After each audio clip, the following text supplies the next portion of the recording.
श्री शिवाय नमस्तुभ्यम। हर हर महादेव। दोस्तों, आप सभी लोग जानते हैं कि 26 जनवरी 2026 यानी सोमवार को पड़ रही है माघ महीने की गुप्त नवरात्रि अष्टमी तिथि। और दोस्तों, ये वो तिथि है जो माघ महीने में पड़ने वाली सबसे बड़ी तिथि है, क्योंकि ये सोमवार के दिन पड़ रही है और इसका बहुत ही बड़ा और विशेष महत्व होता है। पूज्य गुरुजी ने कहा है, अगर कभी भी मौका लग जाए और माघ महीने की अष्टमी तिथि को पड़ जाए तो आप लोगों को 11 चावल के दाने वाला उपाय तो अवश्य ही करना चाहिए, और इन दोनों का संयोग बहुत ही कम आता है। और दोस्तों, पूज्य गुरुजी ने अपनी शिव महापुराण की कथा में बताया है, इस दिन आपको 11 चावल दाने वाला उपाय तो अवश्य ही करना चाहिए, क्योंकि ऐसा दिन पूरे साल में सिर्फ एक ही बार आता है। और दोस्तों, आप सभी लोग जानते हो कि सोमवार अष्टमी का अगर सबसे बड़ा कोई उपाय है तो वो 11 चावल के दाने वाला उपाय है। तो दोस्तों, इस सोमवार के दिन आप लोगों को इस 11 चावल दाने वाले उपाय को जरूर करना है। बहुत सारे लोग होंगे जिन लोगों ने इस उपाय को न किया हो, मतलब पूरा साल निकल गया और उन्होंने किसी भी दिन इस 11 चावल के दाने वाले उपाय को न किया हो। पर दोस्तों, आपके पास एक आखिरी मौका बचा हुआ है, जो कि 26 जनवरी के दिन है। तो इस दिन आप लोगों को इस वाले उपाय को जरूर कर लेना है, भले ही आपने पूरे साल भर इस उपाय को न किया हो। पर अगर आपने इस माघ महीने में पड़ने वाली नवरात्रि अष्टमी के दिन अगर इस वाले उपाय को कर लिया तो आपको इस उपाय को करने का वो फल मिलेगा जिसकी आपने कभी कल्पना भी नहीं करी होगी। इसीलिए आप लोग इस वाले उपाय को एक बार जरूर कर लेना, ताकि आप लोगों के हाथ से यह मौका ना जा सके और आपको इस उपाय को करने का फल मिल सके। दोस्तों, यह उपाय पंडित जी ने अपनी अभी की ही शिव महापुराण की कथा में बताया है, जिस उपाय को आज हम आपको बहुत अच्छे से समझाने वाले हैं। इस वीडियो को देखने के बाद इस उपाय को समझने के लिए आपको कोई और वीडियो को देखने की जरूरत नहीं पड़ेगी। तो चलिए दोस्तों, उपाय को शुरू करते हैं। देखिए, यह इस माघ महीने के सोमवार के दिन यह इतना खास होता है, इतना महत्वपूर्ण होता है। देखा गया है कभी कभी बड़े बड़े पूजा पाठ अनुष्ठान से जो मनोकामना पूर्ण नहीं होते, वो इस माघ महीने के अष्टमी के दिन एक छोटे से उपाय करने से ही आपकी मनोकामना पूर्ण हो जाती है। और बहुत सारे लोगों ने इस उपाय को किया भी है और उनको इस उपाय को करने का फल भी जरूर मिला है। अगर आप लोग भी इस उपाय को सोमवार अष्टमी के दिन करना चाहते हैं तो आप इस उपाय को पहले अच्छे से समझ लेना, सुन लेना, उसके बाद करना, आपको इस उपाय का फल जरूर मिलेगा। और इस उपाय को कर लेने से आपके घर में चाहे किसी भी प्रकार की दुख और समस्या क्यों ना चल रही हो, आपको उसका कारण भी नहीं पता है कि भाई ये समस्या किस कारण से चल रही है, उसका कुछ भी कारण हो सकता है, जैसे पितृ दोष हो सकता है या किसी भी तरह का मंगल दोष भी हो सकता है। तो इस दिन आप लोगों को यह वाला उपाय कर लेना है।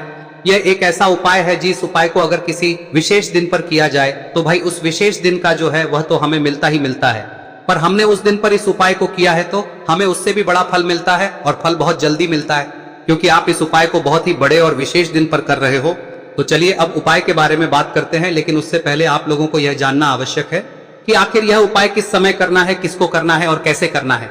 तो चलिए हम आगे आपको वीडियो में एक एक करके बता देते हैं, लेकिन उससे पहले अगर आप लोग हमारे चैनल पर नए हैं तो हमारे चैनल को सब्सक्राइब कर लेना और इस वीडियो को लाइक करके कमेंट बॉक्स में श्री शिवाय नमस्तुभ्यम ओम नमः शिवाय जरूर टाइप कर देना।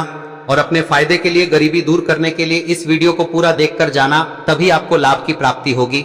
यदि आज आपने वीडियो को बीच बीच में से देखा, काट काट कर देखा, तो आपको जीवन में कभी सफलता हासिल भी नहीं होगी। तो दोस्तों, इस 11 चावल के दाने वाले उपाय को हमें इस सोमवार के दिन कैसे करना है, किसको करना है, किस समय करना है और कहां पर करना है, ये सारे सवालों के जवाब आपको इस वीडियो में मिल जाएंगे। और जो ये वीडियो देखेगा भाई, उसको 11 चावल के दाने वाला उपाय जरूर करना चाहिए, क्योंकि इस दिन एक चावल के दाने का भी बहुत ही बड़ा और विशेष महत्व होता है। और जब बात आ जाए 11 चावल के दाने की, तो ये सोने पे सुहागा वाली बात हो जाती है और ये एक बहुत ही बड़ा उपाय हो जाता है इस सोमवार अष्टमी तिथि का। तो अब दोस्तों, इस 11 चावल के दाने वाले उपाय को आखिर करना किसको है, सबसे पहले हम लोग वो बात जान लेते हैं। तो देखो, घर की जो बड़ी माताएं बहनें होती हैं, उन माताओं बहनों में से कोई भी एक बड़ी माता बहन इस वाले उपाय को कर सकती है। और दोस्तों, अगर आप चाहें तो अपने घर में से सभी सदस्यों को भी इसको करवा सकते हैं। अगर किसी व्यक्ति की खुद की कोई मनोकामना है, खुद की कोई दुख और परेशानी है जो कि वो अपने लिए ही करना चाहता है, इस वाले उपाय को तो वह खुद अपने लिए भी कर सकता है। बाकी अगर कोई घर में से ऐसा है जो कि अपने पूरे घर परिवार की सुख और शांति के लिए ये वाला उपाय करना चाहता है, तो भाई वो भी कर सकता है, उसमें भी कोई दिक्कत वाली बात नहीं है। कहने का मतलब यह है कि इस उपाय को हर के सदस्य भी कर सकता है और पूरे घर परिवार के सदस्य के लिए घर की बड़ी माताओं बहनों में से कोई एक माता बहन भी कर सकती है। माताएं बहनें अगर घर में उपस्थित ना हो या वो ये वाला उपाय ना कर पा रही हो, तो फिर घर का कोई बड़ा सदस्य भी इस 11 चावल के दाने वाले उपाय को कर सकता है, चाहे फिर वो पुरुष ही क्यों ना हो, उसमें कोई भी दिक्कत वाली बात नहीं है। अब दोस्तों, इस 11 चावल के दाने वाले उपाय को हमें करना कहां पर है, हमें इसे शिवजी के मंदिर में जाकर करना है। बहुत सारे लोग प्रश्न करते हैं उपाय को करते समय, क्या हम इस उपाय को घर पर कर सकते हैं? तो इस वाले उपाय को आप घर पर नहीं कर सकते हो। इस वाले उपाय को करने के लिए आपको शिव जी के मंदिर ही जाना पड़ेगा। उसके बाद में दोस्तों जो अगला प्रश्न निकल कर आता है वो ये आता है इस उपाय को लेकर कि आखिर इस उपाय को हमें किस समय करना है, सुबह के समय करना है कि शाम के समय करना है? तो देखो, इस वाले उपाय को आप लोग सुबह के समय भी कर सकते हो और शाम के समय प्रदोष काल में भी कर सकते हो। अब अगर आप पूछो कि भाई सबसे उत्तम समय कौन सा रहेगा इस 11 चावल के दाने वाले उपाय को करने का, तो हम आपसे बस यही कहेंगे कि इस उपाय को आप सुबह के समय करेंगे तो ज्यादा बेहतर होगा। बाकी अगर प्रदोष काल शाम के समय भी करेंगे तो भी अच्छा होगा, उसमें कोई भी दिक्कत वाली बात नहीं है। तो अब दोस्तों जो अगली सबसे बड़ी और महत्वपूर्ण बात आती है वो ये आती है कि सुबह अगर हम उपाय को करेंगे तो हमें कितने बजे से लेकर बजे तक के बीच में करना है, और शाम के समय प्रदोष काल में करेंगे तो हमें कितने बजे से लेकर कितने बजे के बीच में करना है। तो देखो, सुबह जितनी जल्दी हो सके आप उपाय को करने की कोशिश करना।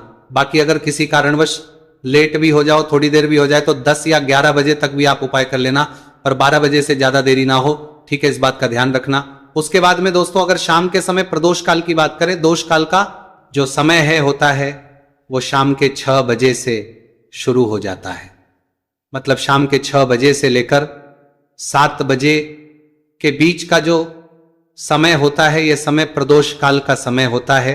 पर अभी जो मौसम चल रहा है इस मौसम में जो है शाम बहुत देरी से होती है, तो आप इस उपाय को 7 या 8 बजे के बीच में भी कर सकते हो। मतलब शाम के 6 बजे से रात 8 बजे के बीच में आप कभी भी इस वाले उपाय को कर सकते हो, उसमें कोई भी दिक्कत वाली बात नहीं है।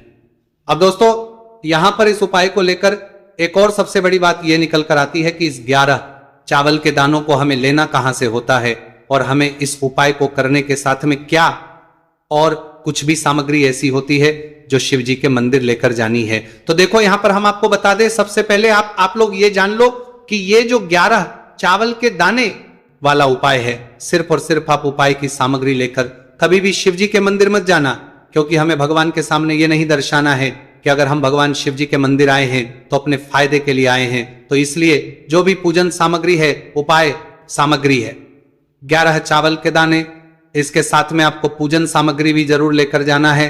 देखो, अगर सुबह के समय उपाय कर रहे हो तो सीधी सी बात है, 1 लोटा जल तो आप लेकर जाओगे ही जाओगे। वही 1 लोटा जल अगर मिट्टी का जल हो तो बहुत अच्छा रहेगा। मिट्टी का जल कैसे बनाया जाता है इसके लिए हमने पहले से बहुत सारी वीडियोस बना दी है। आपके पास इस दिन एक आखिरी मौका रहेगा मिट्टी का जल शिवजी पर चढ़ाने का और उपाय को करने का, बहुत बड़ा आपको इस दिन फल मिलेगा। तो इसलिए इस दिन हो सके तो भाई मिट्टी का जल चढ़ाना, तो अपने साथ में कम से कम 1 लोटा जल तो आपको लेकर जाना ही जाना है। अगर मिट्टी का जल नहीं है तो घर का जल भी आप इस्तेमाल कर सकते हो। इसके अलावा जो भी पूजन सामग्री है, देखो 11 चावल के दाने ये अलग आपके रहेंगे और जो आपकी पूजन सामग्री रहेगी वो अलग रहेगी। पूजन सामग्री में आप जो भी चीज लेकर जाना चाहे वो लेकर जा सकते हैं, उसमें कोई भी दिक्कत वाली बात नहीं है। वही अगर हम बात करें शाम के समय की, तो शाम के समय शिवजी पर जल नहीं चढ़ता है, इसीलिए शाम के समय आप लोग एक दीपक तैयार कर ले जो कि गोलबत्ती का, आटे का, शुद्ध देसी गाय का घी का होगा है। इस बात का आप लोगों को ध्यान रखना है और इस दीपक को आपको घर से जलाकर नहीं लेकर जाना है, भगवान शिव जी के मंदिर में जाकर ही जलाना है। इस बात का भी आप लोगों को ध्यान रखना है। अब दोस्तों यहां पर हमें इस बात को समझना है कि ये 11 चावल के दाने हमें लेना कहां से है, क्या हमें दुकान से लेकर आना है या हमें अपने घर से लेना है या कहां से लेकर आना है और कौन से चावल लेना है, क्योंकि चावल भी बहुत प्रकार के होते हैं। तो देखो इन सभी सवालों के जवाब आप लोग एक बात में सुन लो कि भाई ये जो है इस उपाय में आपको ये नहीं देखना है कि भाई कौन से चावल है कौन से चावल नहीं है, बस जो भी चावल ले रहे हो वो चावल का दाना सबूत होना चाहिए, मतलब साबुत होना चाहिए, टूटा हुआ नहीं होना चाहिए, कटा पीटा नहीं होना चाहिए, ये बात आपको ध्यान रखना है। बाकी आपका चावल बासमती हो या सादा चावल हो या कोई सा भी चावल हो, उसमें कोई भी दिक्कत वाली बात नहीं है। तो सीधी सी बात है कि आपके घर के रसोई घर में जहां पर आप भोजन बनाते हो वहां पर जो भी चावल आपके उपस्थित हो उन चावलों में से अपनी एक कटोरी लेना या एक मुट्ठी चावल अलग से निकाल कर रख लेना, क्योंकि हम 11 चावल ही यहां पर इस उपाय में लेने वाले हैं, तो हमें ये चावल के दाने गिनकर निकालने पर डटेंगे। इस बात का आप लोगों को ध्यान रखना है।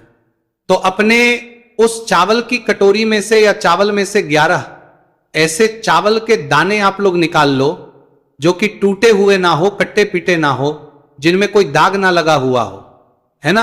अच्छे साबुत चावल के दाने 11 दाने आप लोग निकाल कर रख लो और इन किसी भी एक कागज की पुड़िया में या किसी एक छोटी सी कटोरी में आप लोग रख लो, ताकि यह सुरक्षित रहे, आपके एक भी चावल का दाना इधर उधर ना हो और आपका उपाय भी पूरा अच्छे से हो जाए।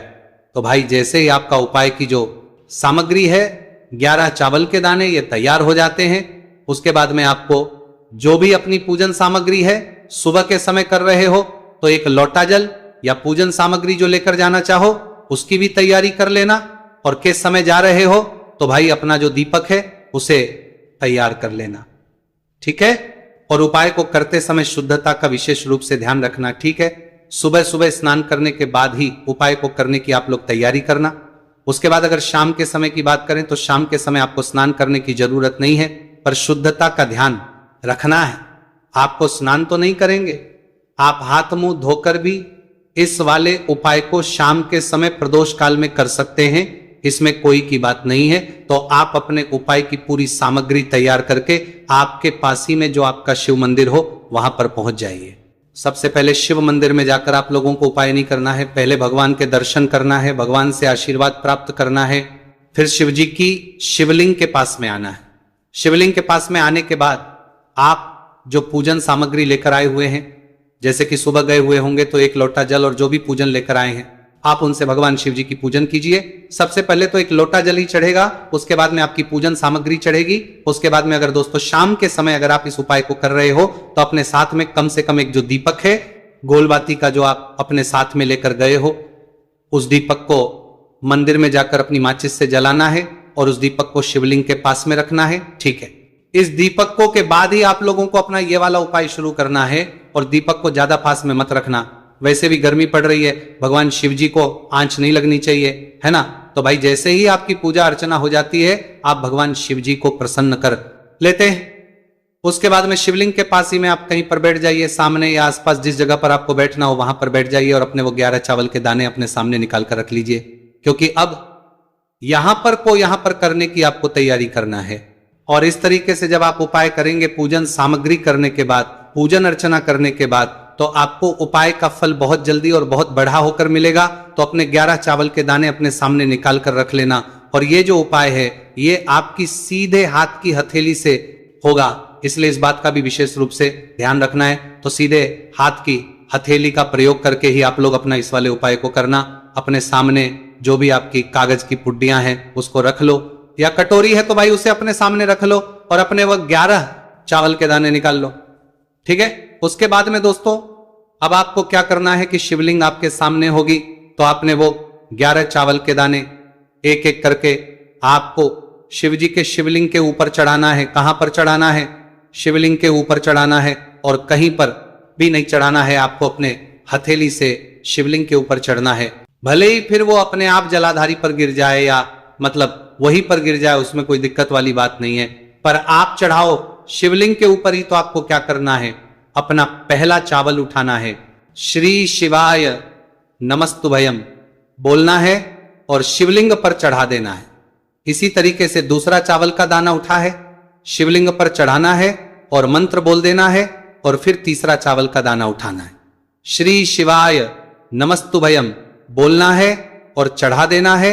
इसी प्रकार से आपको पूरे 11 चावल के दाने एक एक करके शिवजी के शिवलिंग के ऊपर चढ़ाना है और भगवान से प्रार्थना करते जाना है। मतलब प्रार्थना तो आपको आखिरी में करना है, पर हर एक के दाने को चढ़ाते समय श्री शिवाय नमस्तु भयम जरूर बोलना है।